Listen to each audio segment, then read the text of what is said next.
ಹರೇ ಕೃಷ್ಣ. ಅಧ್ಯಾಯ 3 ಶ್ಲೋಕ 18. ಎಂದಿಗೂ ಇಲ್ಲ, ಖಂಡಿತವಾಗಿಯೂ ಅವನ ಕರ್ತವ್ಯ ನಿರ್ವಹಣೆಯಿಂದ ಉದ್ದೇಶವೂ ಇಲ್ಲ.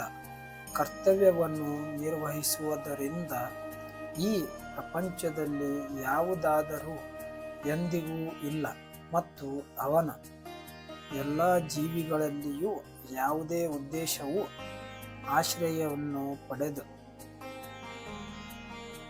ಅನುವಾದ: ಆತ್ಮ ಸಾಕ್ಷಾತ್ಕಾರವನ್ನು ಸಾಧಿಸಿದವನಿಗೆ ನಿಯಮಿತ ಕರ್ಮಗಳ ಅನುಷ್ಠಾನದಲ್ಲಿ ಯಾವ ಉದ್ದೇಶವೂ ಇರುವುದಿಲ್ಲ.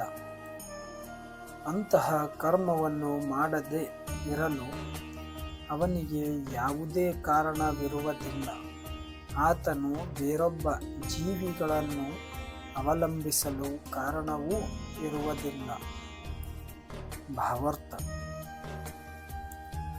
ಆತ್ಮ ಸಾಕ್ಷಾತ್ಕಾರ ಮನುಷ್ಯನ ಶ್ರೀಕೃಷ್ಣ ಪ್ರಜ್ಞೆಯಲ್ಲಿ ಚಟುವಟಿಕೆಗಳನ್ನು ಬಿಟ್ಟು ಬೇರೆ ಯಾವ ನಿಯಮಿತ ಕರ್ತವ್ಯಗಳನ್ನು ಮಾಡುವ ಅಗತ್ಯವೂ ಇಲ್ಲ. ಮುಂದಿನ ಶ್ಲೋಕಗಳಲ್ಲಿ ವಿವರಿಸುವಂತೆ ಕೃಷ್ಣ ಪ್ರಜ್ಞೆ ಎಂದರೆ ಜಡತತ್ವವೂ ಅಲ್ಲ.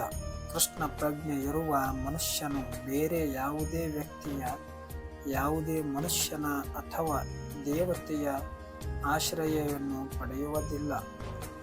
ಶ್ರೀಕೃಷ್ಣನ ಪ್ರಜ್ಞೆಯಲ್ಲಿ ಆತನು ಏನು ಮಾಡುತ್ತಾನೆಯೋ ಅಷ್ಟರಿಂದಲೇ ಅವನ ಕರ್ತವ್ಯ ಪಾಲನೆಯಾಗುತ್ತದೆ ಎಂದು ಈ ಶ್ಲೋಕದಲ್ಲಿ ಶ್ರೀಕೃಷ್ಣ ವರ್ಣಿಸಿದ್ದಾರೆ.